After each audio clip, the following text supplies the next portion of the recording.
এই ট্রেন্ডিং ভিডিওটা পোস্ট করার পরে অনেকেরই প্রশ্ন যে কি দিয়েছি আর লাইকটা কিভাবে হলো, তো সেটাই বলবো সবার লাস্টে। তো যাই হোক, সকালবেলা ঘুম থেকে উঠে প্রথমেই যেটা করলাম, মেয়েকে খেতে দিয়ে দিলাম। আর আমি খুব লাকি যে আমার মেয়ে সকালবেলা নিজের হাতে খেতে শিখে গেছে।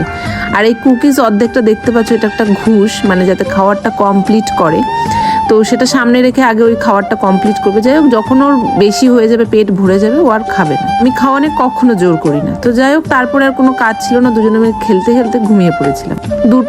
সোয়া দুটোর সময় উঠে লাফ দিয়ে উঠে দেখি ওরে বাবা, রান্না হয়নি। এদিকে আম্মাও ঘুমাচ্ছে, এদিকে মেয়েও ঘুমোচ্ছে। পরে ফটাফট উঠে কি করব, ডাল আর কুয়ার সেদ্ধ বসিয়ে দিলাম একেবারে। এদিকে সকালে বাজার এনেছি, যেহেতু আজকে হাটবার, তাই বাজারগুলো গোছানো হয়নি। আর এদিকে সকালবেলায় শুধু আমি পুঁই শাকের ডগার একটা তরকারি করেছিলাম, যেটা বর খেয়ে চলে গেছিলো, আর আমিও দুপুরে খাবো। আম্মা ওটা খাবে না, কারণ আম্মা রান্নার পরে জানতে পারি যে আম্মার পেটের প্রবলেম হয়েছে। দুপুরে লাঞ্চটা সেদ্ধ দিয়েই করি। এই ভিডিওটা লাইটটা কিভাবে, নিচে একটা মোবাইলের আলো দিয়ে, আর উপরে কিন্তু আমরা হলুদ ব্যবহার করেছি।